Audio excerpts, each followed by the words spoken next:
In a world where there ain't nothing to laugh about, they're two special idiots now. Hear me out. Chuck's laugh is frightening. Brad's anus is tightening. Brad's got a lot of thoughts to give. Chuck's toxically positive. They're here to laugh and joke with a few little jabs and pokes. Escape from your terrible life. You're a loser and an asshole and you're filled with strife. Funbearable. They're just trying to make you smile. Funbearable. Even though you're pathetic and you're ugly and vile, they're just trying to bring some joy to your day. Even though your family wishes you would go away. Funbearable. Funbearable. Funbearable. They're terrible. They're fucking terrible.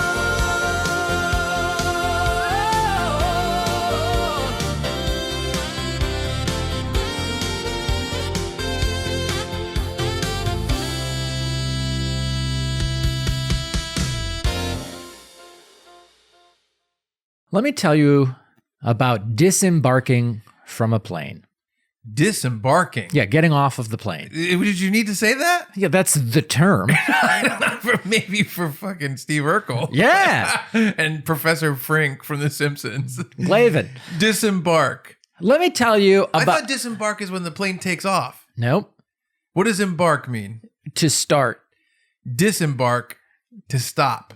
That's not even leaving. I don't even know. That's not even unboarding. Let me tell you about getting off a plane. Isn't there another word? Disboarding or unboarding.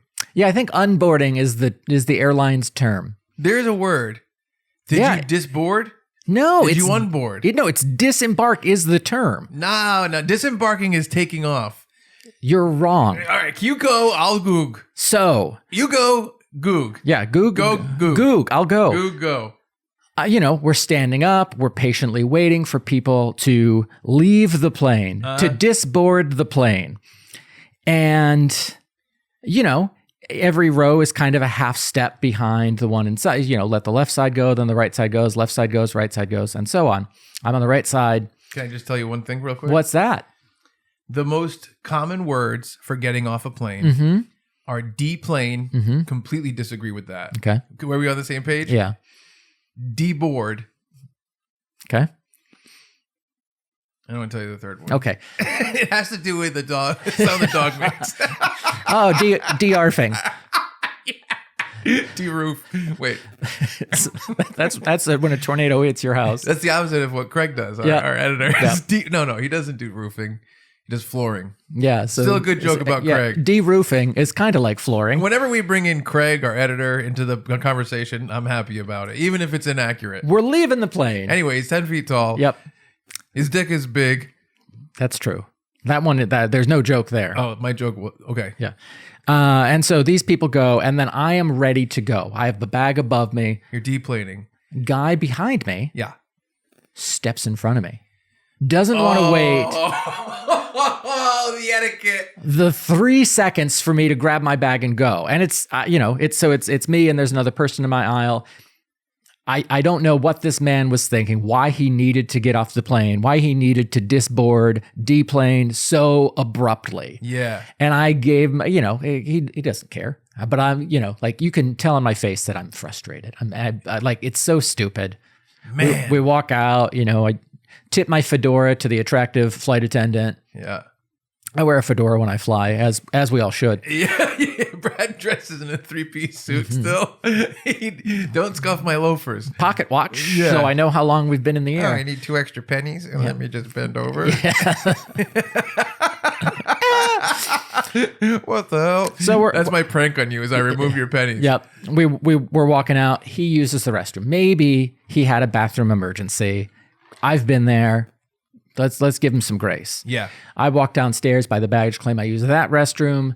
Then I walk to my car. Yeah. Guess who is 20 steps in front of me? The deplane douchebag. The deplane douchebag is 20 steps in front of me. Wow. And I'm like, oh, and I'm petty mad, where I'm not actually mad, but I want to show this guy what for. Yeah, for sure. Walk back. He pays for his parking ahead of time. Yep. Like a chump. Yep. I, on the other hand, have already prepaid. Right. So I just need to scan my thing when I'm exiting. I get to my car. I'm driving, and now they're doing construction on the exit of this parking garage. Okay. And so there are several cars in the exit. I am, I think, car number 3, maybe car number 4 at the time. Yeah. Car wants to come in from the side. It's the guy? It's the D-plane douchebag. And I'm like, every other time in my life, I would have let them cut in. Every other time, I like to see a double D. Every other time. Not this time. Get that double D out of my face. Get that double D out of my face. Stop slapping me in the face with that double D. So normally I would let... Suck that double D. Suck that. Normally I would let this person who's coming in. No way. But I'm like, you need to learn a lesson, my friend. Yeah. Yeah. He doesn't know it's me. He's never seen my face. But I'm like, no, I'm not gonna let you out. And I'm like, man, I wish I could roll down the window and be like, hey, how did it feel to like barge in front of me when you disboarded? Now maybe you'll get some embargo back. Nope. And so that was it. It was just my very petty moment that I was like, Chuck is going to be so proud of me. I'm proud. My petty court junction. It's petty court. Yep. That's one thing we would love to bring to the podcast is petty court junction, where we have some court about pettiness, Yep. like almost like boy crimes, but Right. about pettiness. Yep. Well, there's a phrase that we've used before, which is when cars have to go in to one lane Yeah. from 2 lanes, and it's called the zipper. Sure One, is. Yep. 2, 1, 2, and we say, respect the zipper, Respect the zipper. because some people don't respect the They zipper. sure don't. This guy doesn't respect the zipper. No, not while getting off of a plane. The deplaning is almost a zipper. Yeah. I think it's pretty much a zipper. It should be. Because it's kind of up in the air what side should go first. Right. But still. Yeah, but you alternate. You alternate. Zipper. This guy doesn't respect the If zipper. I was in row 19, this guy was in row 20, and he barged in front of me. I think people who don't respect the zipper shouldn't be allowed to be in society. You have to stay home. Mm-hmm. You have to get a driver's license. I do. You should have to get a society license. That's probably a topic for a different episode. That's probably a full-fledged society license topic. I'm doing it. I'm fleshing out this. Are you going to flesh out the society license? I feel like it's probably problematic. No. Yep. Hello and welcome to another episode of Funbearable. I'm Brad Rohr. I'm Chuck, society license holder. Stating. Okay. Mine's is. Does yours have to do with race? Because mine doesn't. All of my licenses have to do with race. Puerto Rican denied. Portuguese. And I'm like, Denied. denied. Wait, Chuck, denied. Yes. You think it's problematic? I think it might be problematic in the talking wrong about, hands. We're talking about respect the zipper. Yeah. That doesn't have to do with anything offensive, does it? I just worry that people can take it to the extreme, Okay. like Rob Van Dam. I won't. No. I mean, I'll do the RVD thing. That's fun.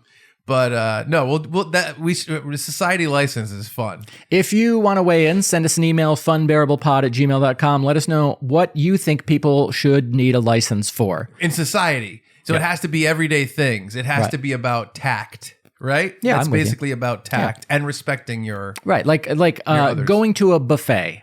Yeah. You should fill out a license, like, food safety and, Yes. don't sneeze in the scrambled eggs, whatever. I think the stuff that you make your own decisions about, that every individual makes their own decisions about, a lot of it probably would be part of Curb Your Enthusiasm. Yeah. That's Larry David is going to be the czar of society licenses. Yeah. I'll put it this way. Let's say you have to pull up to a store and there's no parking spots. Mm-hmm. If someone is holding a bag of food right there outside the door, Mm-hmm. do you feel like you can pull up, walk out of your car, grab it, and get back in your car? and Probably, leave? yeah. How long is that time that you can do that? That's a great question. That's a good thing for the society license. Yep. We got to talk about the society license. We sure do, but we can't let that fall away. But before we do, we need to talk about the Patreon. Oh, yeah. Funbearable has a Patreon. That's absolutely true. Thank you for remembering that. Yes. Funbearable, we have a Patreon. It's more of a donation Patreon. If you like what we do and you want to see it continue, you can sign up for $2.50 a month or pay whatever you like. And what you do get in return is the back catalog of the Chuck and Brad podcast, which is the podcast that led directly up to Funbearable and was honestly, it was kind of like the podcast, and then we did like a rebrand and turned into Funbearable. So there's already 390 episodes up there. If you like what we do, if you like our little relationship here, our banter, our silliness, there's 390 episodes of it up right now on the Funbearable Patreon. You can go to funbearablepod.com, and the link is right at the top, and you can sign up today. It's a lot of fun. And if you don't want to do that, that's totally fine. Too. Just listen to the show. We appreciate anyone being here in general. If you could share it on Twitter or Facebook or Instagram or TikTok. Keep going. Follow us in those places. Like the videos. Do all that kind of stuff. Subscribe to our YouTube. If you could do any of that stuff, which is all free for the free heads, we'd really appreciate it. But you're here watching the video. You're here listening to the audio, perhaps, and that means the most to us. So thank you guys for being here. At Funbearable Pod is where we are everywhere. It is time for an annual tradition. What's the tradition? The Funbammies. Oh, Chuck's bowing. yeah. You turned into you clapping for me. Yes. Which is life. Now Chuck is throwing roses at me. At you. Yeah. It's very nice. Reciprocal. Yeah, it's very nice. Society's we're going to talk about our favorite things from the previous year, 2025. Yes. And so this episode, I think we're covering video games, podcasts, restaurants, and movies. And then next week's episode, we'll have streaming/TV, books, personal stuff, and music. Yeah, usually the biggest categories for us are movies, TV, and music. Yeah. So you'll hear. So today it's going to be the biggest thing will be movies. So because if you're like, I'm not a big video game guy, movies will be the bulk of the episode. We're sure. So how do you want to start this, buddy? I think normally we start with video games. Let's do it. We have some categories. We've tried to standardize them over the years. It's okay. We're close. We're close to standardizing them and making it make sense. This year, I think this covered all the stuff that I wanted to cover. I didn't. Favorite handheld/mobile game. I play mobile games. I do. I play handheld games once in a while. Really, the game I played too much is the same as last year. I played Balatro, which is a little card game. I got it for my nephew for his birthday in August. And so we've been like, oh, did you beat this deck? Did you unlock this joker? That kind of thing. I think 4 wins away from like completing the game. Wow. But I've played. And you played it for 2 years? I've played probably a year and a half. Wow. So much. Wow. Like so much.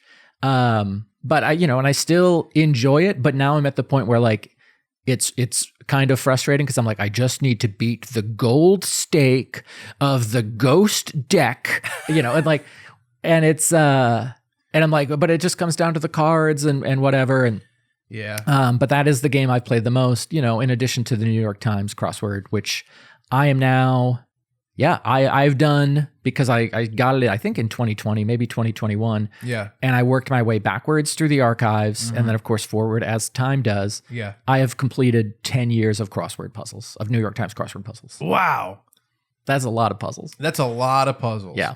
That's pretty good. Yeah, it's fun stuff. I'd what about love you? to get into like a word game like that. I enjoy it. And like Balatro of texting Zane, like, I just beat the checkered deck on orange stake. And he's like, wow, way to go. And then he's like, we just beat all of the blue deck. I'm like, that's great. Yeah. So just another reason to talk to my family members. Can't go wrong there. Yeah, it's great. My favorite handheld or mobile. Yep. I got Donkey Kong Country Returns HD. Yep. Donkey Kong Country Returns rules. Yeah. I love Donkey Kong Country as a kid. Donkey Kong Country will come back, in a future episode. We're going to talk about some Donkey Kong Country stuff, but real life, not in a video game. Universal Studios. But I love Donkey Kong Country. I don't know when Donkey Kong Country Returns came out. I'm going to say this. How about this for a memory? when Donkey Kong Country Returns came Okay. out, All which right. was like the revival of the original Donkey Kong Country. Yes. Which I would imagine Donkey Kong Country came out in like 94. So I was like 10, the original. Yeah. And then because Super Mario World came out in 89, Sure. 92, something. Anyway, I think Super Nintendo came out in 89. Does that sound right? Yeah. So Donkey Kong Country, the original, was when I was 10 years old. I was working at Movie Stop. Hmm. So what years were that? What was? Oh, what geez. years did that 2009 to 2011 ish. go?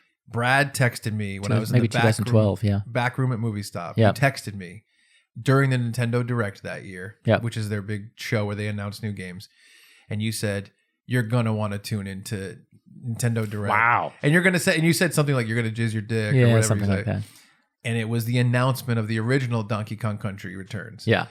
And what they did was that came out for Probably the Wii. the Wii. Yeah. Yeah. And yeah, that did. It did. And they re-released it this year for the Switch. Okay. Probably 12 years after it came out. Yeah. Which is crazy that it's been that long. Right. And they re-released it for the Switch. I beat it for the Wii. You beat it for the Wii. Yes. I loved it. I think they did an amazing job with it. And anyway, they brought it back this year. And like, it's one of those games where I'm like, this is so good. I can't wait to play it again. And it's like some of the Mario games where it's like every time they re-release it, you're just going to fucking beat it again. Yeah. So I played Donkey Kong Country Returns HD a lot this year, and Nice. I 100%ed it again. Congratulations. I'm a great Donkey Kong player. I think it was Donkey Kong Country Tropical Freeze that famously I just threw a tantrum in my house by myself You were because I fighting the couldn't seal, right? I couldn't beat a boss. It was the seal. And I like stomped like a child. Yeah, you told I was me. like, this isn't fair. Yeah, I remember that. I was fully an adult when I did that. You so- sure were, Sure man. Oh, man. was. Next up is favorite retro game. You want me to go on this one? Yes, please. When I was visiting Natalie, obviously my girlfriend and I were long distance for a long time. Yes. I went over and she said, I have this modded Nintendo Switch where you can play any old game. I have every game for Nintendo, Super Nintendo, Sega Genesis, whatever. We could play any game. And she goes, can we play Teenage Mutant Ninja Turtles 3, The Manhattan Project? Wow. For the original NES. What a woman.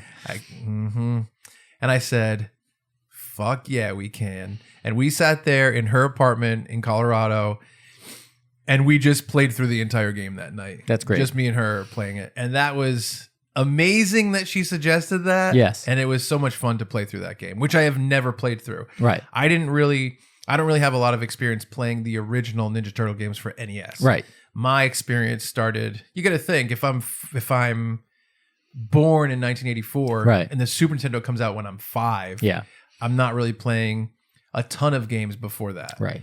There are a bunch of Nintendo games I beat, but I think the original Ninja Turtles was so difficult Yes. that I never passed the first level. And so I was like, fuck these games. But then when Turtles in Time came out for SNES, Yeah. I was in there. But yeah, so we beat it for the first time. And now I want to go back and beat number 2. Right. I don't have a lot of interest in beating that first one. Yeah. It looks like shit. It looks like a slog at best. Right. But what's yours? Favorite retro game? I put assorted beat 'em ups. Hell yeah, baby. We do cool guy video game nights over at Chuck's house where he's like, all right, I downloaded these old beat 'em up games, from arcade, whatever. They're on Yeah. my modded Switch. Let's get a group of 4 or 5 or 6 people and Yeah. play through them. I don't remember any of them. It's just fun to How about hang out. Growl? We Sure. played that on Funbearable. Yes. With Andrew Chavone. Yeah, so stuff like that. Just the nothing best. nothing too crazy. All right, favorite multiplayer. Favorite multiplayer, I've played Valorant. It is a kind of a fantasy shooter, free to play. Different nephew plays that with me, and it is kind of the only way we've really connected this year. That's okay. And so, he'll text me at like 7 a.m. Yeah. and be like, do you want to play Valorant? And I'm like, it is 6 a.m. where you are. What are you doing? Yeah, of course. When I used to sleep over my cousin Michael's house when I was a kid. Yep. And he used to wake up wicked early, like 5 a.m. And I remember they had a rule where he had to stay in bed until 6 a.m. Yep. And he'd be up at like 5 and he would go, can I get up and play video games? I remember this. Yep. And his door was open and his parents' door was open. And they're like, no, Michael, go back to bed. Oh. And it was like that's how crazy he was about playing like Nintendo, the original. So some people are just like that. Yeah, my honorable mentions, Battletoads 2020. That was great. And River City Girls 2, both of which I played in person, couch co-op with Chuck. I can't recommend Battletoads 2020 enough, right? Yeah. What a fun, varied experience. It's so good. The gameplay changes so much and the story is funny. Yes. If you like the new DuckTales reboot, the comedy is almost identical. Yeah. Extremely well-written, G-rated comedy. And River City Girls 2 is amazing as well. And it's so long. We've been working on it for quite a while. Like over a year. Yeah. My favorite multiplayer was also a CGVN, Cool Guy Video Game Night. Wow, nice. And it was night that we all sat down and just powered through Rita's Revenge, the Power Rangers game, which the game isn't great. Nope. It's okay. Yeah. It's not varied at all. It's a mindless beat 'em up. Yes. But when you get 4 friends together and you're just joking and talking the entire time, it's an A+. Yes. You know, in that scenario. Favorite Nintendo game. Want me to go? Yes, please. My favorite Nintendo game, you know, my buddy Brian Quinn graciously bought me a Nintendo Switch 2. Yep. Graciously bought me Mario Kart World. And Mario Kart World, it was fucking amazing. That is also my favorite Nintendo game. And we got Natalie. That was another Natalie and Chuck thing where she got so into Mario Kart. It became kind of a joke because before she played it, she's like, "I'll play Mario Kart, but it's not my favorite Mario kind of game." Yeah. And then every night she's waking you up at 5 a.m. Yeah. Hey, can we go downstairs and play Mario Kart? Natalie, go back to bed 6 a.m. Yep. Every night she was asking to play it. We played so many hours of it together. It's so fun. It's so cool. I still haven't gotten the mechanics down of wall rides and grinding and like the bouncing off stuff and jumping. But even without that, man, is it fucking awesome. And my honorable mention or my runner-up is Donkey Kong Bonanza, which you got me. I'm playing through it. It reminds me of Mario Odyssey. Yeah. But there's so much to smash. And I've told you this, that it's hard for me to balance just like smashing stuff for coins and banana coins and story progression. Yep. And I'm like, which one should I do? How do I handle this? How much smashing? How much progression? But I've put several hours into the game. I'm several hours in. I'm into this island where there's a lot of stuff to do, and it's incredibly well made. Nice. Favorite Sony game? I didn't play a Sony exclusive this year. I guess by default, maybe Marvel Rivals, which is free to play on different systems, and I played 5 games worth. Yeah. Unbeatable Squirrel Girl. Favorite Sony for me, Quinn told me he's like play through all of Last of Us 2 before the season comes out. Yeah. And so I played through 100% of Last of Us 2. It's great. It was fucking incredible. It might be, it was incredible. Story was incredible. The way that they told the story was incredible. Last of Us 2, PlayStation. If you have the opportunity, fucking play it. All right. Favorite Microsoft game? What do you have for that? Favorite Microsoft game? I put Tony Hawk 3 and 4. Okay. That came out this year. It's the game I played the most. Yep. I feel like I'm not nearly as good as I was with Tony Hawk 1 and 2. Interesting. But I'm wondering if when they came out with 1 and 2, they were like, 1 is this hard, 2 is a little harder, Yep. 3 is harder, and 4 is harder. Right. Because I'm like, with Tony Hawk 1 and 2, I don't know if you remember, I was playing it. 100%ed everything. Right. And I just kept playing it anyway. This one, I'm like, I can't do this goal. I got to just move on. Yeah. And I'm just like, I'm up to the pro goals and I'm like, I'm not interested in trying to get a score of 800,000 points. I can't even get like 350,000 sometimes. Yeah. But it is fun. It's really fun. And that's the game I've been kind of picking up also mindlessly whenever I have time. I played the Alan Wake series on the Xbox on the advice of one Ray Harrington. Weird games. Yes. That I don't quite understand, but they were fun to play. I'm intrigued by the story, even if I don't 1000% understand it. Yeah. It's made by Remedy Entertainment, and it ties in with the game Control, which they just announced a sequel for. Yeah. But I played Alan Wake, the DLC Alan Wake American Nightmare. Yes. Then Alan Wake 2, then the Alan Wake 2 DLC. So I played quite a bit of it, and it's, very little shooting, a lot of flashlights, a lot of like ominous feeling. Ooh. But very fun stuff. Did you play it under a blanket with a flashlight? Yes. You and Rosie and your hammer cuddled up to you. She's rolling her eyes. I also played a bunch you of. take this half of the controller. Yeah. I also played a bunch of Metroidvania style games for the Xbox, including Nine Souls, which I had to adjust the difficulty down in order to finish. Tales of Kanzera Zao and Crypt Custodian, which was That's the type of game I would think that Brad would like, where it's like I'm a zombie, but I'm a janitor. well, I was a cat, but I was a janitor. Yeah, so Really? yeah, I was a dead cat That's in the weird. afterlife. You know, it was a really fun game. Wow, I'll have to look at this. Yeah. Zombie cat custodian. Not a zombie, just a ghost. Oh, go. Wow, what's the difference? Well, you're in the underworld, so you're not shambling around looking for brains. Zombie versus ghost. Well, that's interesting. They're quite close. Yeah, well, the ghost is the spirit, the zombie is the body. That's cool. Has anyone ever said that? Honestly, I saw a meme about it yesterday. Zombie is a spirit. That Zombie is the ghost. Zombie is the body? that do you wonder if the ghost looks at a zombie and is like, "Come on, Gary, you were an accountant or whatever," something like that. I think the idea of fleshing out that a person dies and they have a zombie and a ghost Okay, is really cool. we'll add that to our society license episode. Can we actually remember this? Yes. Both of these ideas. Yes. Zombie ghost. That's fun. Yep. Wow. It's next year's Pitch Doctors for Halloween. That's cool. Yep. Oh, I had an idea. Okay. I'm going to run it by you. Should I run it by you in front of these people? Just a thought. Every year, I think that we've talked about this. I'm going to bring this up. Every year, and it's good because this is the end of the year episode. Yep. For Halloween, we do like 4 Halloween episodes. Right. For Christmas, we do three Christmas episodes. It's a lot. Yes.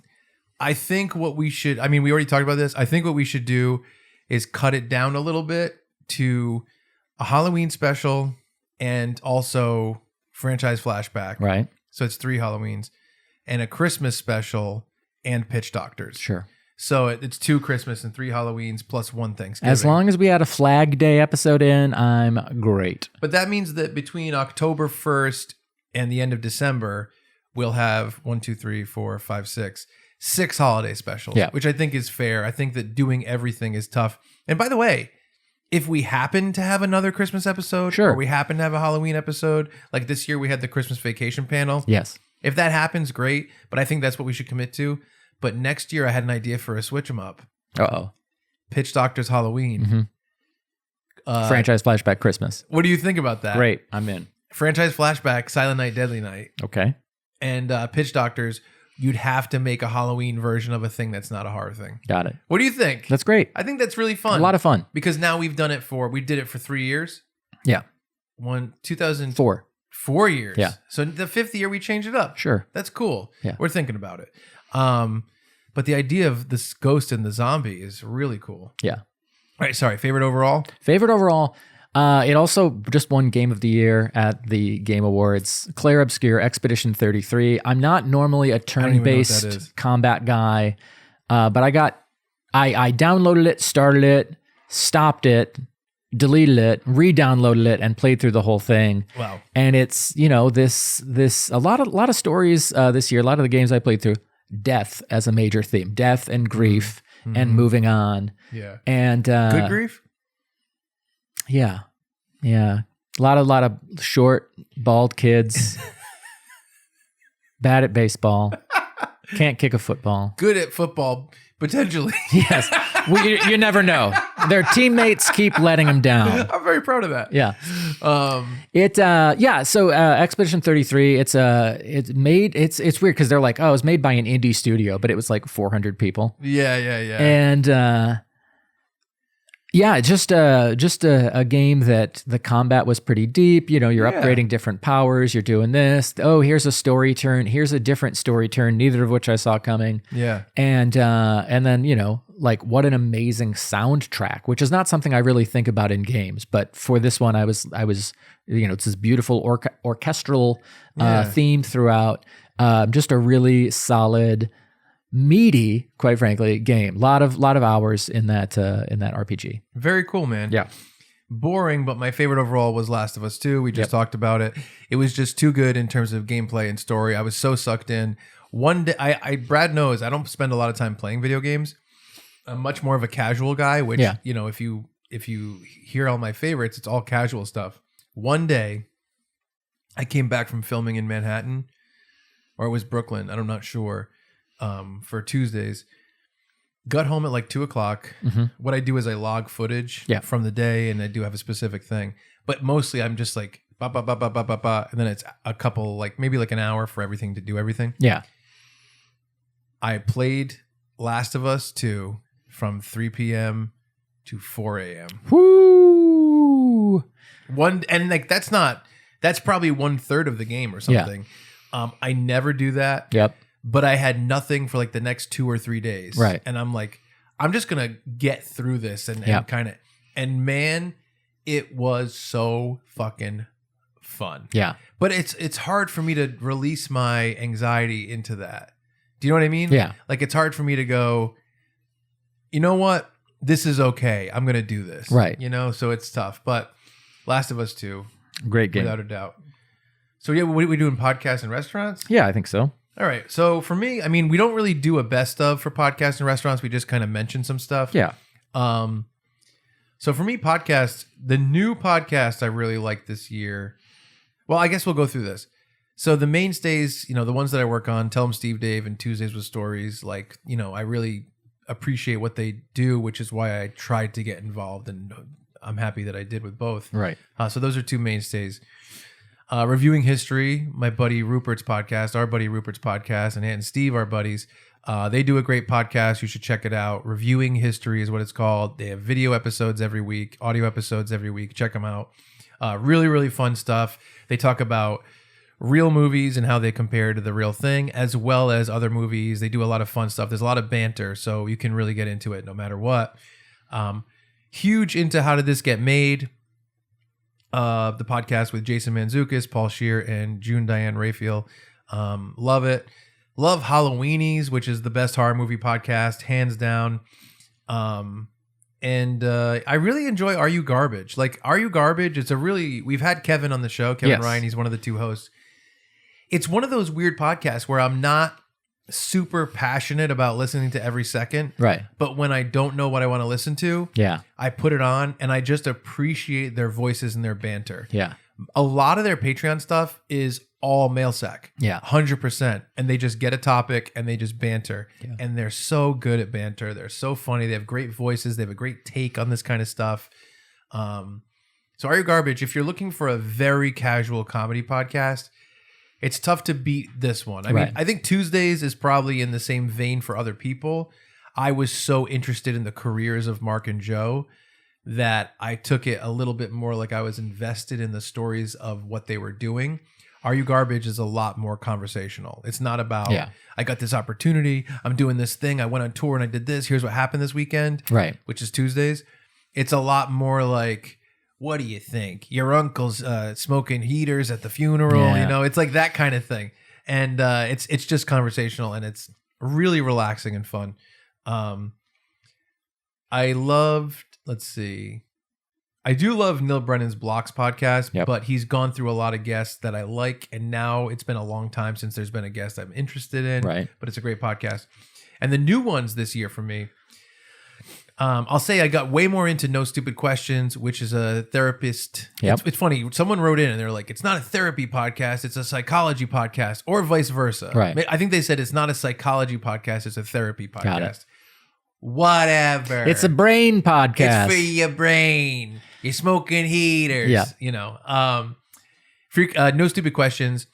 It'll be like, is optimism good or bad?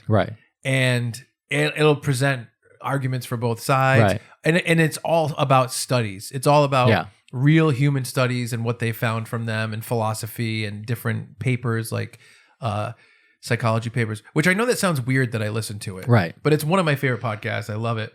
And the new ones for me, the Lonely Island and Seth Meyers podcast is unbeatable. I think that's the podcast now. Every week, as soon as it comes out, I listen to it. And it's basically about everything that the Lonely Island guys worked on. Andy Samberg, Akiva, and Yorma. Akiva Schaffer and Yorma Taccone. It's about every digital short they worked on Right. SNL. They talk about the behind the scenes, where they came from, how, like where the ideas came from, how they executed it, the week that was happening, the stuff they were doing at the time in terms of other projects. They talk about Hot Rod. They talk about the movies they worked on, and they talk about the sketches they worked on. Right. That you had no idea who wrote them Right. or did them, because at the end of Saturday Night Live every week, it just says writers and it has everybody. Yeah. But you don't know who wrote what or Right. what they were doing. And so it's everything that Andy Samberg appeared in, everything that was written by them. It's to me the best SNL thing. Yeah. And I'm trying to think if I've talked about this before on the podcast, on our podcast. I don't know if it was in my last year's Funbammies. I don't remember it being. It doesn't say it on my Right. thing, on my sheet. But if I did, I don't care. It's awesome, and it's still the one I listen to quickly and make it appointment listening. Right. I really got into Unspooled this year, Okay. which is, how did this get made? Yep. It's about the worst movies with Paul Scheer. Yep. This is about the best movies with Paul Scheer. Yep. And they originally were going through like the 100 top movies of all time on Yeah. Rotten Tomatoes, on maybe on IMDb or whatever it was. Yep. And now I think they've completed that, and they're just doing the best movies of all time. Yeah. And their insights and their opinions and their notes about the production and all that stuff has been really, really incredible. Really, really eye-opening. It's really a podcast for film nerds. Yeah. And it's excellent. And it's not a comedy podcast. And the last thing I'll kind of talk about, which is really weird, is that we don't have a category for stuff like YouTube. And The podcast I listened to. yeah, I want to hear that. It's called Yes Also with Susie Barrett. She's an improviser that I had class with 20-something years ago. Now, Wow. when she announced she was starting this podcast, Yeah. I was like, hey, I'm happy to guest on it sometime, like if you want somebody with a kind of a New England take on it. And she was like, yeah, definitely. And then like the guest the next week was like Ben Schwartz. And then the week after it was Paul Scheer. And it's all these LA names. And I'm like, oh, I feel like an idiot for even suggesting that I go on there. But, she's like, oh, I got Dave Buckman down in Austin. And I'm like, I had my level 1 class in Chicago. Dave Buckman was in the class and he was phenomenal. Yeah. And then recently they had Arnie Niekamp on, and he went through classes with us. He did Hello from the Magic Tavern. That's in talks to be adapted into an animated series. And I'm like, oh, I know these people. Like, That's great. And so being able to listen to that, and then just the discussion about improv as an art form, and what do you do when you're trapped in a bad scene, or why do you like playing villains on stage, and things like that are kind of, unique to improv, has been really interesting and similar, where it's like, all right, maybe I don't listen to every guest, but I am checking out the ones that I'm interested in. And, it's been really eye-opening, even if, again, I am embarrassed that I volunteered to be on it because of the names, That's okay. the names she has gotten. Sorry, Susie. That's okay. Yeah. I think that's fine. Yeah. I've offered the Are You Garbage guys for me to come on. Yep. I mean, I was just on Brendan Sagalow's podcast, Right. who is a great guy and a great comic. And I was like, yeah, if you want me to come on. And he was like, sure. And I went on, and it was a ton of fun, even though he has big people on. Right. So you never know. The YouTube thing. What do you think? Can I throw this in here? Absolutely. My YouTube stuff is very small, but go ahead. For me, I think New Rockstars is unbeatable in terms of covering pop culture. It's become a thing where you watch Daredevil Born Again season 2, episode 1, and watching the New Rockstars breakdown is just as important as watching the episode. Yes. They do such a good job. Eric Voss, they've done a couple videos about just journalism and stuff. Yeah. They are so serious. It's funny because you think of YouTube and a guy going, have you noticed this thing in this Spider-Man movie? Right. And you're like, oh, this is some dickhead in his basement or whatever.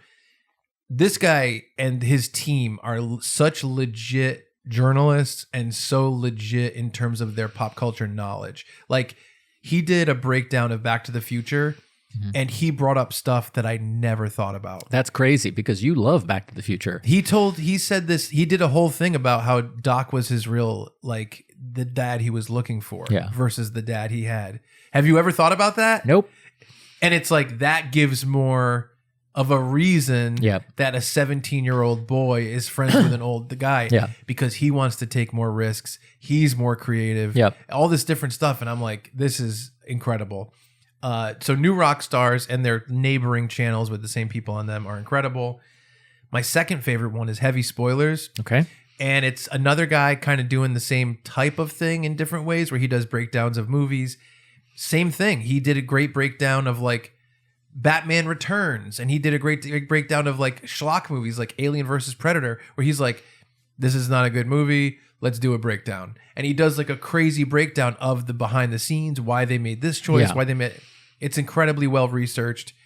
Amazing. Heavy Spoilers is great. There's one more I wanted to say and now I forgot. I feel really bad. You go. As you think about it, a lot of sports on my YouTube. So Bears Now by Chat Sports, Yes. it's just a guy and a producer in front of a green screen, and probably more at the beginning of the year. And sometimes it is like, oh, I'm really interested in what he has to say. And sometimes it's just a comforting noise. That's good.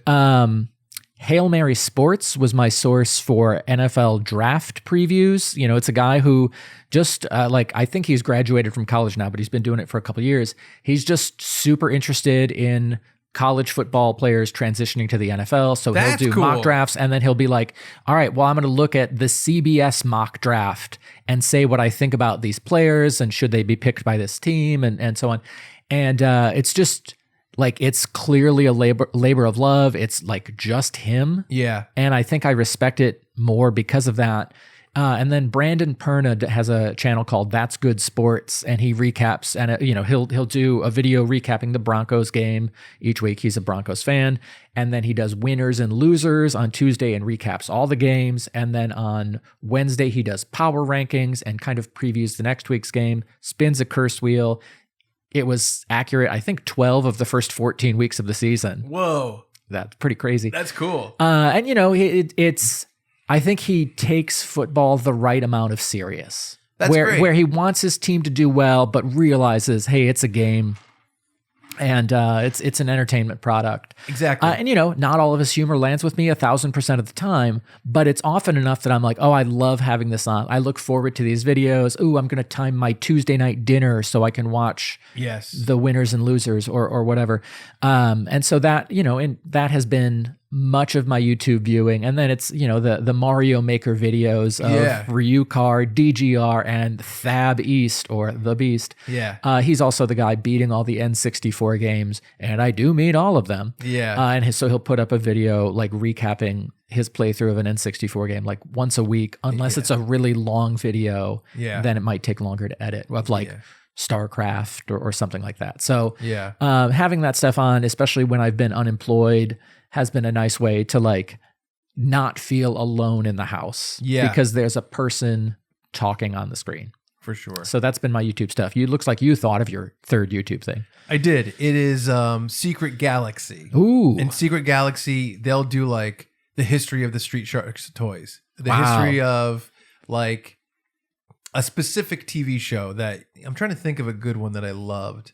He'll do a breakdown of the Ninja Turtles Christmas episode. Yeah. A Christmas special, and he'll talk about the production. He did a history of the Ninja Turtles coming out of their shells tour. Nice. And it's all about the production, the behind the scenes, why they did it, who was part of it, what happened afterwards. Pizza Hut. Like where'd it go? Yeah, exactly. And Yeah. he'll do like a very thorough breakdown of something very silly like that, which Yeah. I really, really appreciate. All right, restaurants. Here's what I got for restaurants. And it's small. I try not to bury people with this kind Right. of stuff.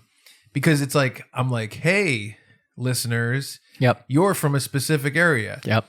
How about you go to a small town in Maine and try this? Right. You know what I mean? So, but I'll just mention a couple things.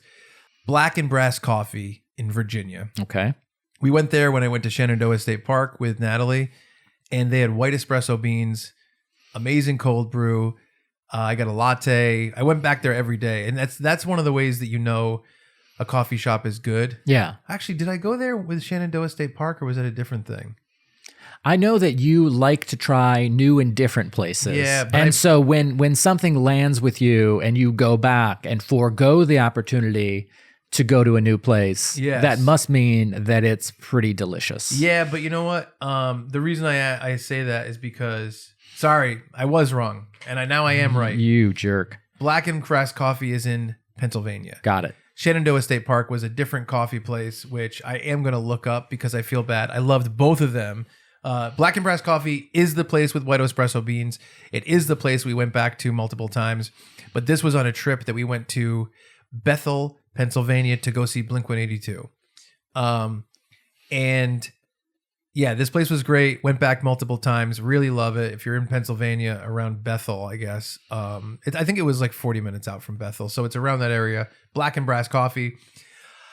I got a pecan ring from Sal's Bakery in Staten Island. Okay. That you would be like, I'm moving here. I sure would. It is incredible.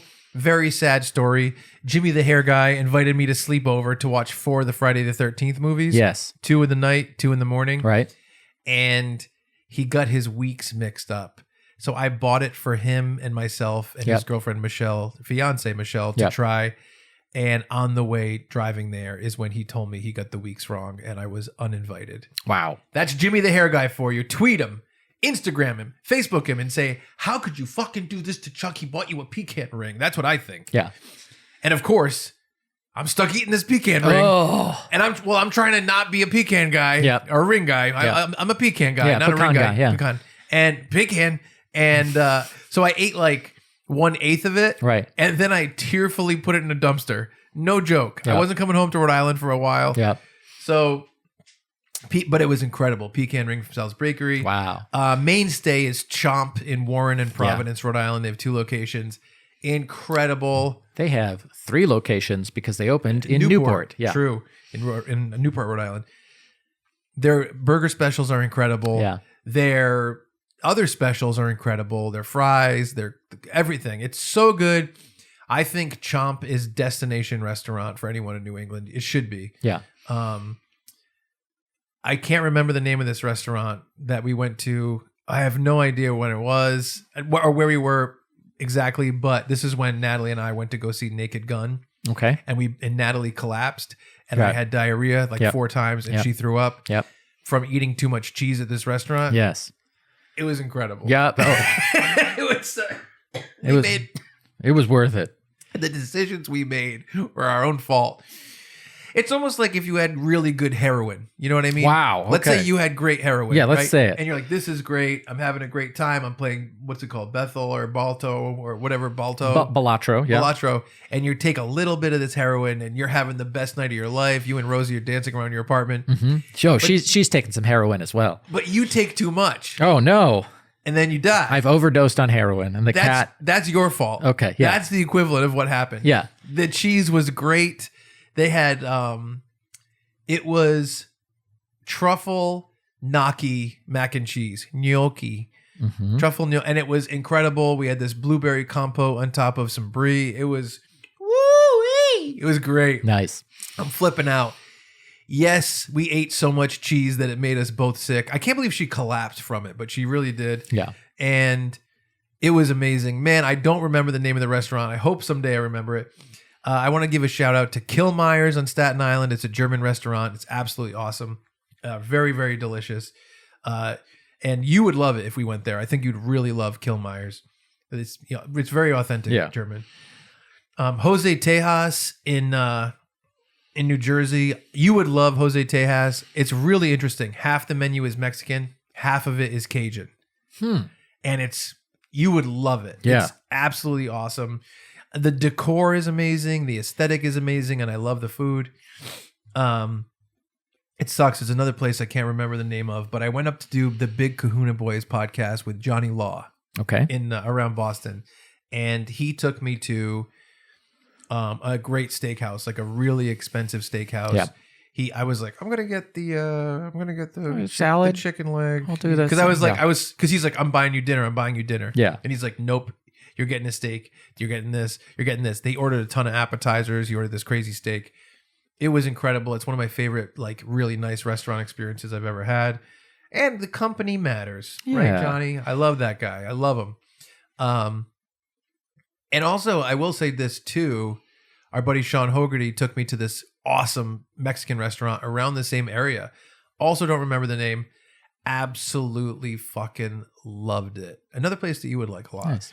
Can't remember the name of either of those, so check them out. Yeah. Check out those unnamed places. Yeah. Palermo Pizza Ooh, yep. in Staten Island, which is a place that Brad introduced me to somehow. Yeah, I think I saw a TikTok from Devour Power. You would love it. And I was like, oh, it's on Staten Island. Chuck can go there. Sent you the video, and you went like soon after, like within 3 days, I think. And I've gone like 4 times. Yeah. You would love this place. Only 2 more.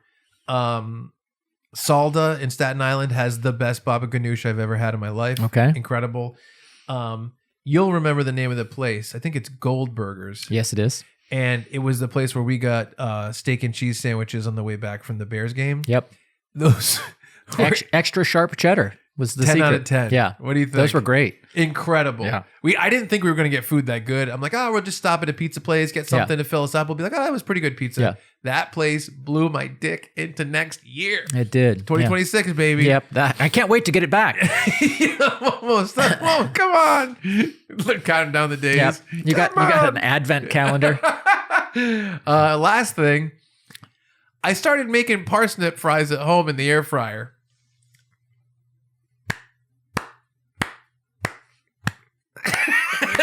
Hold on.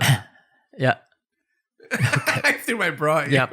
I unclipped it from the front. That's interesting. I noticed. An interesting bra. Yep. But yeah, I started buying parsnips and cutting them into French fries and using my air fryer, and they're fucking amazing. Good. Next time you come up, I'm gonna make you some parsnip fries, I will try them. and you're gonna be like this.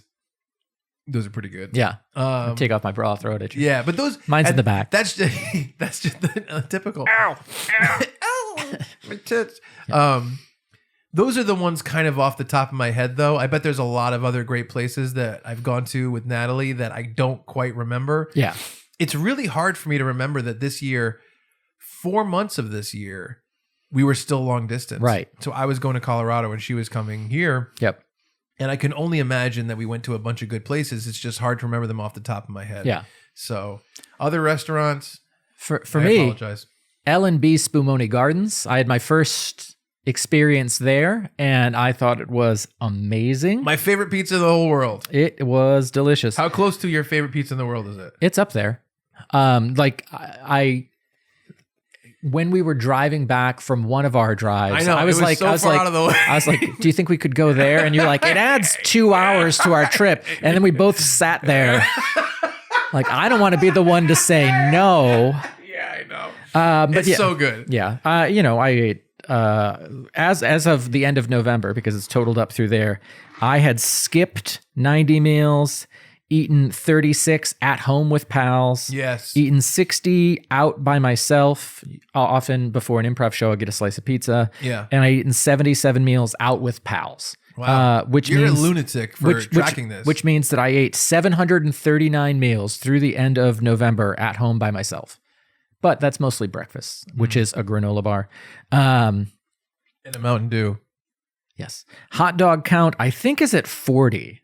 I think at the Ravens game, the Ravens-Bears game, I think that was 38. That was a good hot dog that I had. And then when I was at home visiting my family last week, we went to Boz's and I got 2 chili dogs, bringing my hot dog total to 40. Who knows how many I'll eat between when we record this and when it turns to January 1st. But it could be 1,000. I can't believe we've shamed you into eating less hot dogs. It stinks, I'll tell you that. Why don't you just eat them? It's part of your personality. Because of shame. Well, everyone's like, you're a sex guy. You know what I did? I had more sex. Why can't you take that? I guess I can't argue with that. It's actually true too. Yeah. Be a heroin guy. Well, be careful. Don't let the cheese thing happen. Yeah. I'll do the cheese, you do the hair. Okay. Yeah. No, good stuff, man. Yeah, and like again, I'm sure there's other places that I really It's enjoyed. weird because I want to stop tracking my meals, but if I get a job, I want to see how that changes my eating habits. And so I'm like, I have to keep this going until a year after I get a job, which might be 20 years from now. Is there any way that I could like manipulate you into tracking a new thing that you never would track? Almost certainly. That's what I don't even know if you have to manipulate so much as mention. So how many button presses when you play video games do you think you do this year? Yeah. Yeah, the counter thing. All right, let's move on to next best favorite movies. Favorite movies, films, and cinema. Cinema. Cinema, let me find. Yes. What do you think? What do you got? Alrighty, Roo. Movies. Yes. Favorite comedy. Okay. For me, didn't watch a lot of comedies. The Naked Gun was probably my favorite, with a runner-up of the horror comedy Getaway. Oh, With interesting. Nick Frost, Ashlyn B. Oh, I wanted to see that. Yeah. I didn't see it. Yeah, I thought Naked Gun was, a perfectly serviceable way to spend an hour and a half of my time. I'd like to say here, and I'm just going to say it. Say it. There were many good movies this year. Yes. I don't think there was a lot of great movies this year. A lot of good movies. Yep. Not a lot that blew my dick into next year.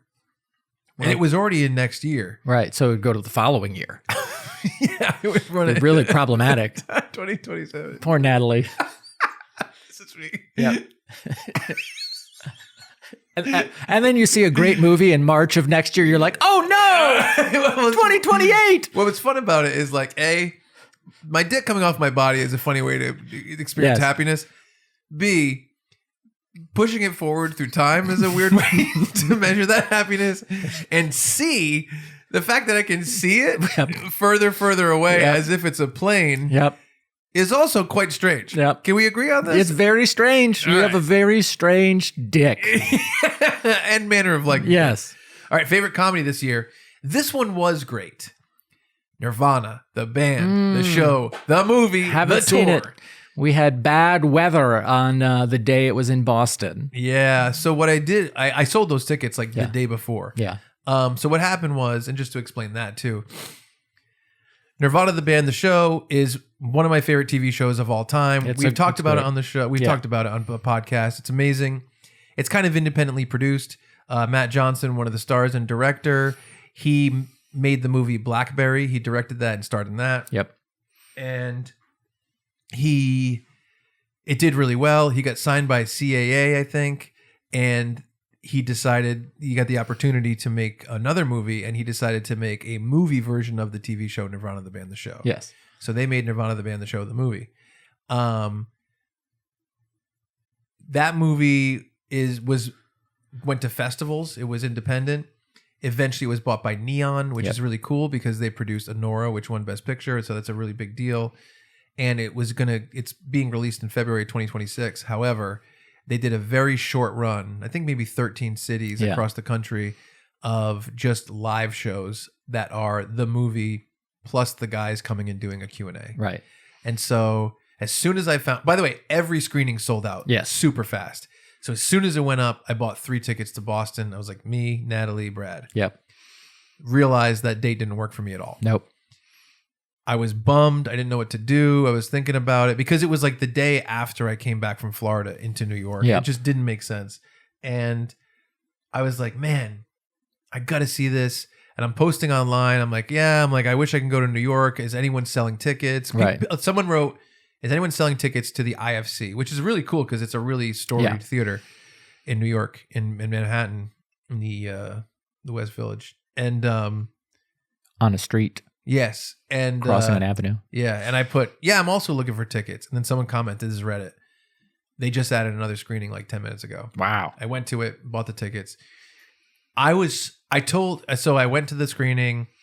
I loved the movie. Yes. You're going to love the movie. I'm very excited to see it. They're still editing it. So it's probably going to be a little bit different from what I saw. And I hope we get to watch it together. Yeah.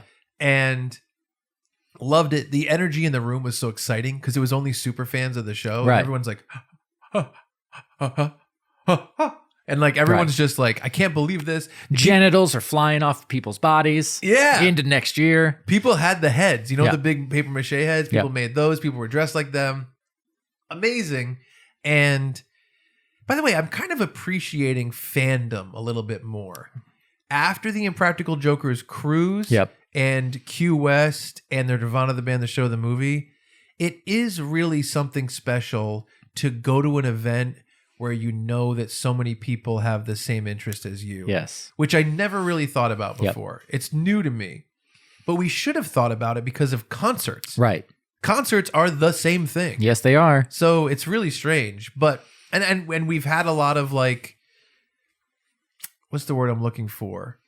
Communal positive experiences being like, we're all here to see this band. We're talking to this person next to us, blah, blah, Right. blah. But it was so fun. They came out and did a Q&A, which was awesome. They were like, yeah, you have free posters outside, blah, blah, blah. And Yep. I'm like, cool. And they said free signed posters. And I went outside and there was just regular posters. And I Yep. talked to this woman who was putting them out. And I go, are they signing the posters? And she's like, no, they're leaving. And I'm like, okay.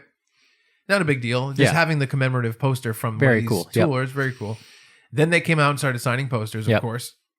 And Natalie's like, let's get one signed. And I'm always weird about meeting people. Yep. I'm like, yeah, I like that people that I like their work. Yep. Because I'm like, what am I going to say? I have 10 seconds. I'm just like every other person. It feels weird. Like, just, I'm like, we don't need it. Right. She's like, come on. You love this. You love the guys. You're so interested in the way that they do filmmaking. Right. And I'm like, all right, fine.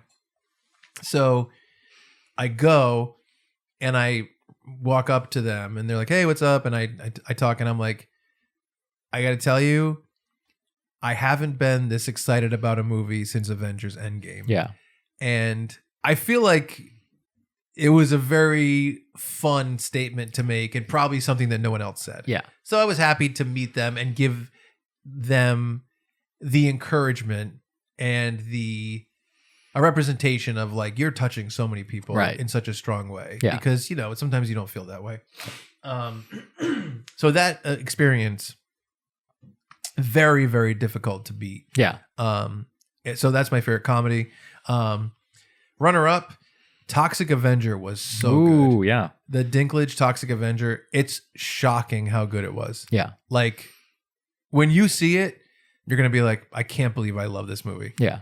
And then I watched another movie that's also kind of tied for runner up, A Futile and Stupid Gesture. Oh, all right. Did you watch it? I did not. You know who the star is? Yeah. I know the name and I don't know why I know the name. Will Forte. Yep. And it's like all these comedians playing these older comedians. Yep. I shouldn't say older. It's like all these comedians playing comedians from the 70s. Right. Joel McHale plays Chevy Chase, Yep. like all these different people. This movie, every other line was a punchline. Yeah. I can't believe how punched up it was. I can't believe how funny it was. We were filming the Tell 'em Steve Dave Christmas special, which has come out by now. Right. And myself, the curator, and Tommy Lincoln, who does a lot of art for Tell 'em Steve Dave. Curator is like the #1 fan. Yep. We were all part of the Christmas special. Right. And they both stayed at my house for the filming over 2 nights. Curator was there for like 4 nights. Yeah. You said you made up 2 beds, Yeah. but when they left, only 1 bed had been slept in. Yeah. It was my bed. Hmm. Natalie was out of town. Oh, okay. And so I made up 1 bed for her. Yep. And Tommy at like midnight was like, because we were just chilling out in my living room. Yep. Well, you know what we watched? The Ice Cube War of the Worlds. Oh. Because I heard about it. Yep. We watched it and we died and died and Yeah. died. It was so insanely bad. It was crazy. I don't know the last time a movie that bad came out. Interesting. And Madam Web. Yeah. No. This movie Worse than Madam Web. 1,000 times worse. Wow, now Watch them back to back, Yeah. and you give Madam Web an Oscar. Oh. Yeah. Wait a minute. Hold on. All right. Now Chuck is taking off his panties. He's shimmying out of his underpants to throw them to Madam Web. and then I was like, yeah, we're just chilling out. And Tommy's like, Yeah. we should watch this. It's pretty funny. And Yeah. I'm like, okay, incredible. Watch it sometime on your own. Yeah. Literally every other line is a joke. And it's funny, even serious scenes that Yeah. you have to have in movies. Will Forte is dedicated to being such a comedian Yeah. that it doesn't stop. It's amazing. That was great. So Toxic Avenger and A Futile and Stupid Gesture, heavily recommend. And just so people know, Futile and Stupid Gesture is the story of National Lampoon. Yes. So it starts with how they formed the magazine and then how it became Animal House and Christmas and Vacation, and how all those people were kind of stolen by SNL. The whole SNL cast was the whole National Lampoon cast. Did you know that? Interesting. No, I don't think I did. I didn't know that either. Yeah. Like I'm talking, like what was that original cast? Chevy Chase, Bill Murray, John Belushi, Gilda Radner. Yeah. All these people were National Lampoon. And then Lorne Michaels plucked them. Yep. And there's a character of Lorne Michaels in the movie that has like a back and forth with. It's really, truly incredible. And I had no idea that National Lampoon was a little bit of the seed of SNL. Yeah. Crazy. Interesting. Right? I'll How check it cool out. is that? Yeah, I'm excited to see You'll it. really like it. All right. Favorite documentary. Continuing SNL. Yep. Beyond Saturday Night, the series. Oh, okay. Did you watch that? I did not. You would love it. And my runner-up was American Nightmare. Did you watch that or hear about it? No. It's It's about Cody Rhodes. without giving it away, which sucks because this is going to give it away. Yep. And it was a gigantic news story also. So went to watch it, and Natalie's like, "You know what's going to happen." And I was like, "No, I don't." And she's like, "You know what's going to happen when you see this." It's very Gone Girl-ish. Okay. But it's a documentary about exactly what happened with the guy on the news looking for his wife with real footage. It's a documentary. Yeah. So it's all the stuff that happens, security footage of when she came back that gets analyzed, and it's fucking awesome. It's awesome. Yeah. It's really, really good. I watched it's probably more of a dramatization of a real story than an actual factual documentary. Pinball, the man who saved the game. Because for a long time pinball was banned in New York, among other places, because they said it was a game of chance. Yeah. And this guy set out to prove that pinball was a game of skill. And That's cool. Yeah, it was a very, very interesting. I was familiar with the story, but it's this guy telling like, oh, then I met this woman and blah blah blah. And then I had to play pinball in front of like a state congressional committee to prove that I was good enough to get these points, that it wasn't a game of chance. They should have just had a layman play and then him play. Yeah. That makes sense. Yeah. But that's great. That's really cool. It's really well done. And that was the only documentary or documentary adjacent thing I watched all year. I think you'd love Beyond Saturday Night. I'm sure I would. Do you ever watch true crime documentaries? Not really. Really? Just with you. We watched the one where people drove to Alaska. Do you remember people driving to Alaska? That one was fun. Remember that guy? That guy, she kept trying to kill that guy. Yes. He didn't know. Yep. It was like 4 attempts on his life, and he's like, but so, yeah. That was that would happen to you. Oh yeah. What the hell? Yep. Anyway, crawled out of my apartment. Yep. That's why that made me laugh a lot. Yes. I mean, I feel bad for that guy. Yeah, well, he's fine. But you got to realize, someone's trying to kill you. It happens so many times. Favorite drama? I don't know if I really had one. I put The Last Duel in. It's a Ridley Scott film. It's with Adam Scott and Matt Damon and someone else. Scots. And it's the same story told from 3 different perspectives. Yeah. Which is how you get closer to the truth. Yeah, sure. Where you watch part 1 and you're like, well, this guy's clearly the good guy, and then you see part 2 and you're like, ooh, maybe not, and part 3 you're like, ooh, definitely not. Yeah. But just well shot. Period piece. There are swords, so I know you would hate it. But I thought it was really interesting and well done, and I had put off watching it for years because it's like 2 hours and 40 minutes, and finally I was like, just watch it. Just watch the movie. Just watch the movie. And I thought it was really well done. Great. My favorite thriller. I know some people didn't like it. I really liked Companion. I liked Companion a lot. It was this movie where, I mean, I don't know how much I should give away, even though it's kind of in the trailer. Yeah. It's about a girl who is an AI girlfriend. Yeah. An AI robot girlfriend for this guy. And that's all I really want to say about it, because I don't want to give anything away. But I really enjoyed it. It was the type of movie I like. You can tell they took it really seriously, but shot it in one location because they had a small budget. Yep. And so you had to figure out fun story stuff. Yep. And I just really liked it a lot. Nice. For me, it was The Last Stop in Yuma County. I am a sucker for stories that take place in a quote unquote third location and like exclusively there, where it's not someone's house and it's not someone's workplace. So this is, it's at a diner in Yuma County. They're waiting for gas to show up, there's been a robbery. What's going to happen with the money? Bad guys come in. Can you catch the bad guys? And so on and so forth. And I enjoyed it. I mean, it was just like, maybe part of it is the type of story that's being told. Maybe part of it is how it's being told. But I really liked The Last Stop in Yuma County. Another one that I'm like, 2 years ago, I was like, I should watch that, and then didn't. So, Yeah. My first 2 months of the year, a lot of movies, and then it tapered off dramatically. Yeah. No, I hear you. Yeah. Favorite horror film. Now, I'm not going to say this is controversial because I think it was a scary movie, but it was scary for me. Sinners had vampires No, people think that's a horror and movie. is therefore a horror film. I thought it was a supremely well done film. Yeah. I went into it unsure of how it would live up to the hype, and then I watched it and I was like, yeah, this lived up to the hype. Yeah, I thought it was pretty good. Yeah. I didn't like it as much as everyone else, but it's masterfully executed. Yeah, you were upset that the clan got shot. Well, I was hoping they'd get stabbed. I want different. Yeah. You know why I was mad, actually? Yep. I just wanted more vampire bites. Yeah, You're that's taking true. away these victims. You love vampire bites. Well, when there's vampires in a movie, I right. just, Also, in everyday conversation. Yeah, that Or was great. vampire bites. That was a great scene. Yeah.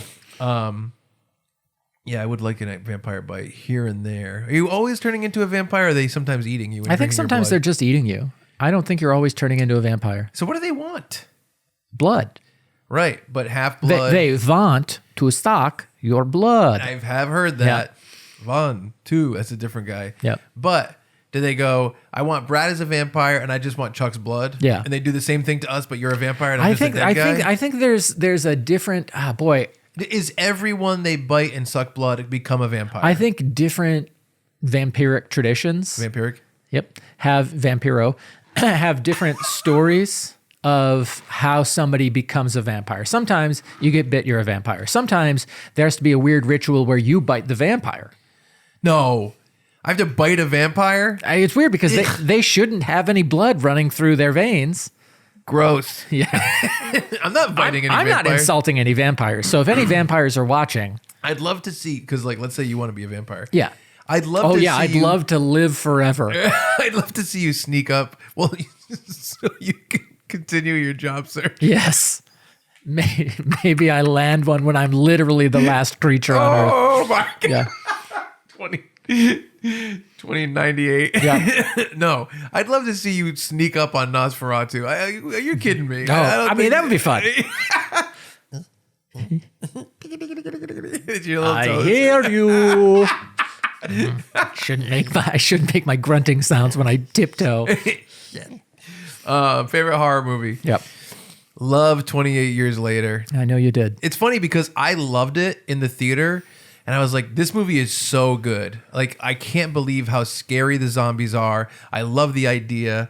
I love that it's this huge world of zombies and then it becomes this incredibly intimate, emotional story. You saw it, right? Yes, I did. What did you think? I liked it. I liked it a lot. I thought people were going to flip for it, but a lot of people were like, I don't get it. I think the ending threw a lot of people. Sure did. But I think when we see the whole trilogy, Yes. we're going to feel differently. That was where I was at, where I was like, oh, I didn't know this was the first. I thought this concluded the 28 trilogy instead of starting its own new trilogy. Yeah. I did, when I watched it. I get it. Yeah, it turns into like a Kill Bill thing. Yes. Which I'm excited to see where that goes. Yeah. Did you see the trailer for the new one? No, not yet. Oh, it looks great. Yeah. The Bone Home or something. My runner up, it was the Bone Yeah. House or the Bone Something. Bone Temple, maybe. Sure. Runner up. Can't believe how great this was. Shocking that it was good. Can't fathom that I would ever feel this way. Wow. About Final Destination 6. Wow. I can't believe you felt that way about Final Destination 6. Like Final Destination 1 came out when I was like the right age for it. So Yeah. I'm like, this is cool. And also, sometimes horror movies and series are about fun concepts. Right. And the idea that if you disrupt death's plan, then it always comes back to you is a pretty great concept. Right.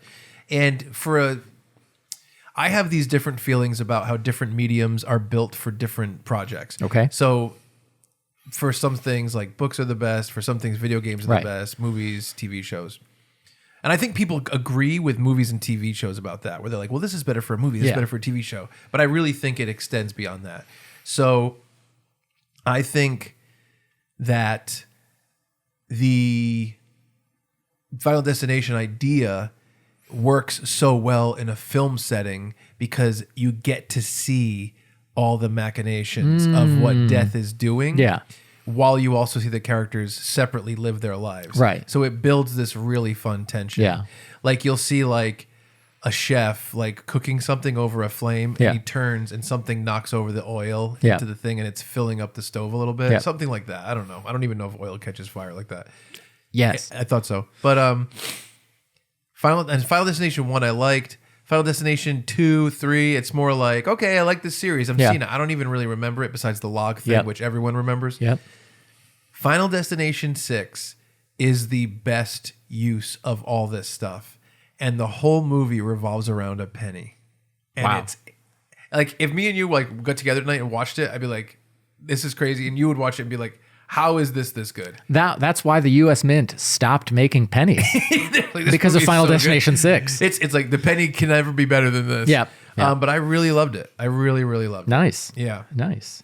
All right. Favorite animated or family movie? I had a tie. I watched the movie Flow this year. It came out last year. It's made entirely in Blender, the 3D software, and there's no dialogue. It's animals surviving a giant, like working together to survive a giant flood. The main character is a cat. So, of course, I'm invested. I'm tearing up every time the cat is in peril. Rosie was interested the first half of the movie, and then she took a nap, as she does. Yeah.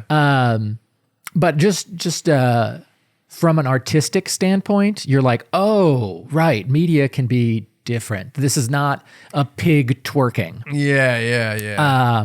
A really emotional story of, like I said, animals coming together to all survive this giant flood. Then, kind of the opposite end of the artistic spectrum, K-pop Demon Hunters was just a fun movie. It was not challenging in any way. It was not surprising in any way, but I was entertained throughout. Yeah. That's good. Yeah. Did you ever see the live action, quote unquote, Lion King? No. You should put it on and see what Rosie does. Yeah. Because when I had my dog, Swiss Miss, when we put that movie on and she was watching it, her reactions were insane. Absolutely insane. Like she could watch the whole movie. Yep. And it's weird because you don't think that.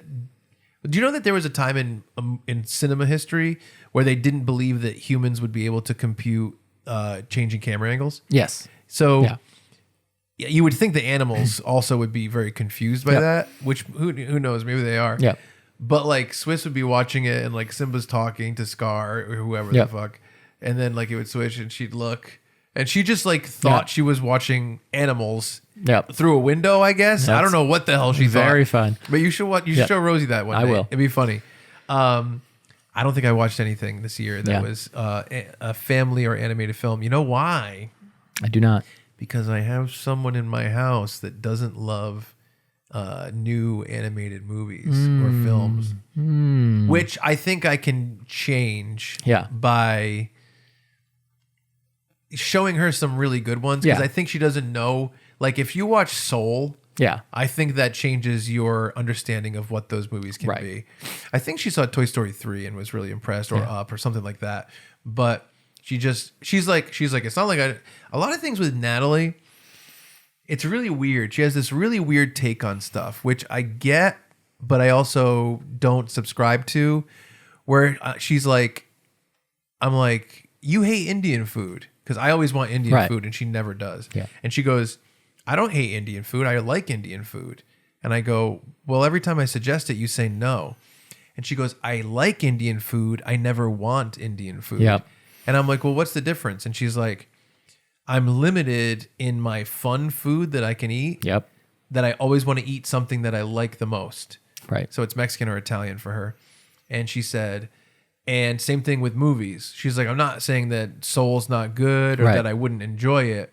But if I gravitate more towards action movies and fun movies and dramas and documentaries, I have a limited amount of time to do that. Right. So I don't choose to watch any of these movies.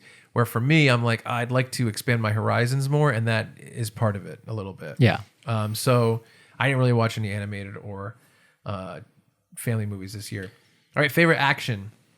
Now, we just so everyone knows, we separate epic action from action because there's a real difference between John Wick and the Avengers. Yes. There's such a difference that I think we have to differentiate a $200 million movie from a movie that costs $35 million to make. It's just not the same thing. So favorite action for me, Nobody 2. Oh, yeah. Really fun experience. I went to go see it, and Bob Odenkirk was there. Yes. And so was who? Sharon Stone. I forget who plays the bad guy. And that was a cool thing to intro. Then it had open captions, and then I posted on Reddit about, I asked why, and then Redditors came and burned down my house for asking why. Yep. But the movie was very fun. If only they had a society license. Yeah, exactly. Dang. Oh, we're going to talk about the society license. Yeah. But it was just fun. Nobody is fun. Nobody is a John Wick clone movie. Yeah. What if John Wick was an old guy that stopped doing stuff? Right. By the way, he did stop doing stuff. And that's part of the John Wick story too. That's true. Yeah. I'm thinking I'm back. Yeah. That's cool. Now that's a good line. It is. It is. I really only watched. I didn't finish. Oh, all right. Sorry. Runner up. Oh, okay. I really enjoyed Carry On. My default winner is Carry On. I think it's the only action movie I watched this year that wasn't epic action. I watched it with Natalie on a plane. Yep. That's a fun time to watch the movie Carry On. And we were and it was Is kind of it Taron Egerton? Is that? Yeah. And we were watching it to fly to Chicago for Christmas. Beautiful. Right after Christmas. Yeah. So everything lined up.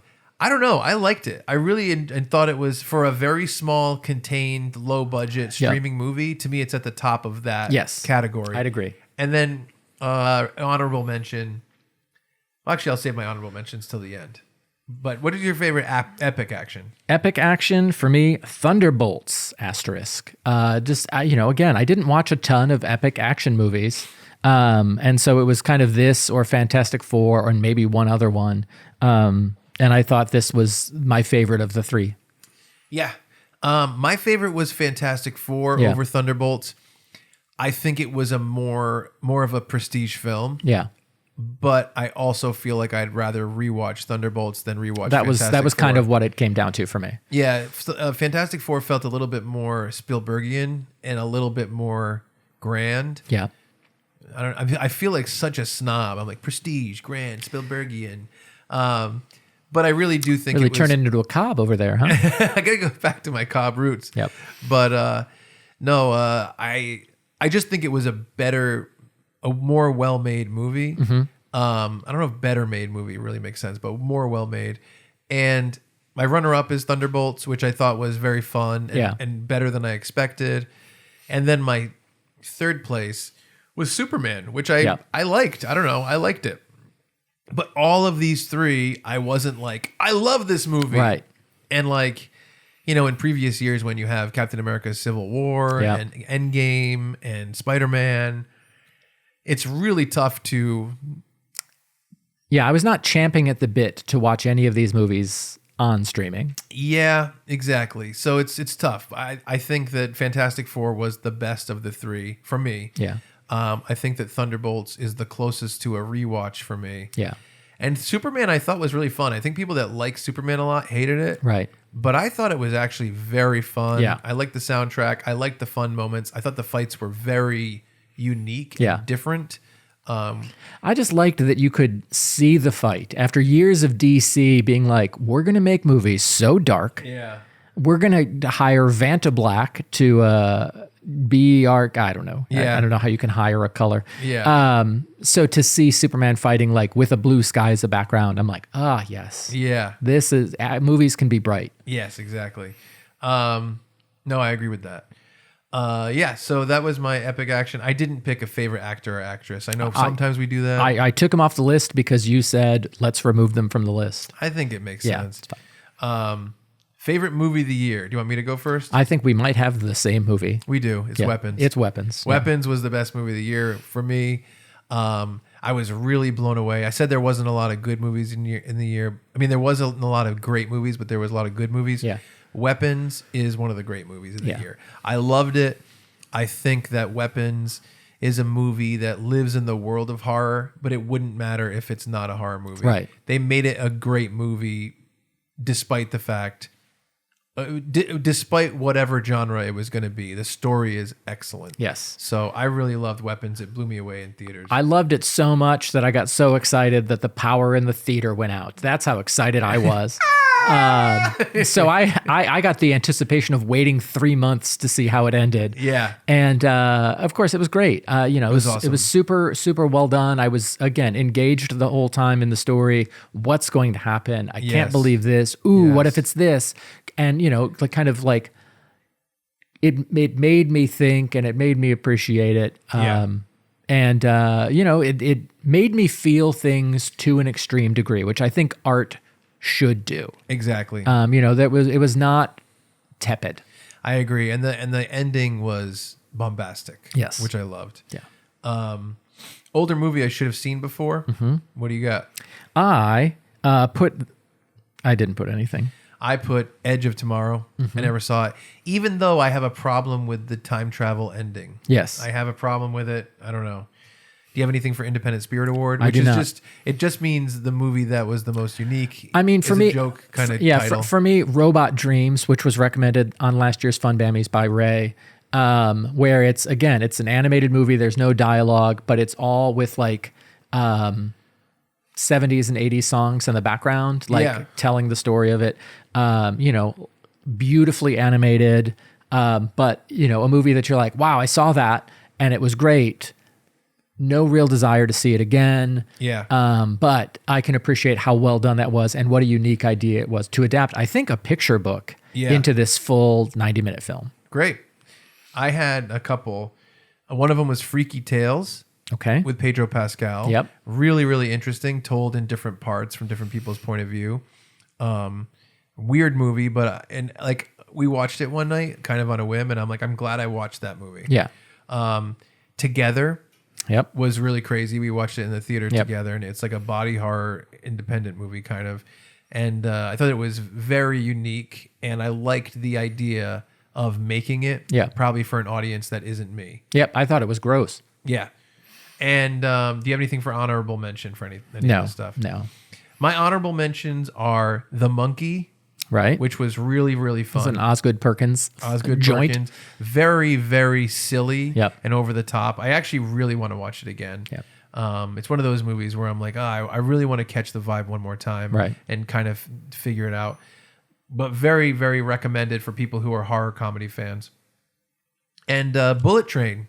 Yes. I watched that this year for the first time, and I'm like, this is fun as shit. Yes, it is. I don't care. Yeah. I don't care if people thought it wasn't great. I thought it was just a fun action movie. Yep. It lives in that world of probably like Running Man. Yeah. And probably which I really wanted to see the movie with Ryan Gosling and Emily Blunt where he's a stuntman. The Fall Guy. Yeah, I want to see that. I haven't seen it. And it probably just lives in that world of this is a fun action Saturday night movie. Yeah. That you never really care about necessarily rewatching. Right. But I really enjoyed it. Nice. All right, is that our last category? That's our last category. All right, man. Well, tune in next week because we're going to be doing Funbammies Part 2, which is going to be... Music, streaming, books, and personal. That's right. I'm very happy I was able to remember all 4 of those things. Our favorites of the year in all those categories. Sign up for the Patreon if you can. Share the podcast, like and subscribe. All the stuff that you hear from people that makes them sound like douches. Mm-hmm. Today we're the douches. If you have strong feelings about anything that we've talked about, or strong feelings of hey, you missed this movie or book or game or whatever, good. Please check it out. Send us an email, funbearables@gmail.com. I'm promising we'll read the email. I'm not promising we'll have time to play another 90-hour game. All right? Get off our back. Who knows? Yeah, but we might. We might. We might not have a job and turn into a vampire, a heroin vampire, apparently. Yes. With a society license. How many callbacks can I get right here? Yeah, I know. Jeez. Yeah. I'm excited. More favorites coming up. And if you if you enjoy these episodes, let us know. It's funny because they're a little bit drier than our normal episodes, but one of the Funbammies is like our highest viewed episode. So I don't know. Do people like these? Do we want to hear our Ricks? Yeah, it was the one where we were naked. It was our naked Funbammy. And people were like, hey. No, that was the lowest viewed episode. Well, they were logging on to report it. Yeah. And we're like, we'll take those views. We'll take those hate views. Yeah, let us know. Funbearablepod@gmail.com. Always happy to hear from all y'all. For Chuck Staten, I'm Brad Rohr saying thank you so much. And we're sorry for being Funbearable. All right, so we got Society License. What's the other one? Oh, the Ghost and Zombie. Yeah, Ghost and Zombie. Oh, that's 2 episodes for next year. Wow. I can't believe it. Already planned. Yeah. That's how much we care. Already 1/26th of the way done. We pitch you a Merry Halloween. We pitch you a Merry Halloween. It's 3. And franchise flashback. It's 5. Plus the Halloween special. 6. Plus the Christmas special. 7. And plus we're doing Funbammies 1 and 2. Wow. 8 and 9. This is a good We're year. almost 20% planned for next year. That's right. Plus Gibby. Oh my gosh. Wow. Plus I got a plan for July 4th. Oh, interesting. Yeah, that's right. So we're doing pretty good. All right, guys. If you have any ideas. Was that you at a grill? No, that was you lighting fireworks in the studio and shooting them at me. Oh, I thought you were putting gas on a grill. No, sorry. Oh, all right. Well, we had 2 different Yeah. ideas about your act out. All right, man.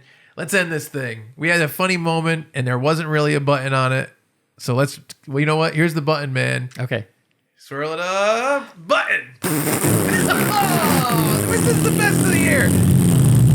And ladies and gentlemen, that was the worst of the year. Funbearable.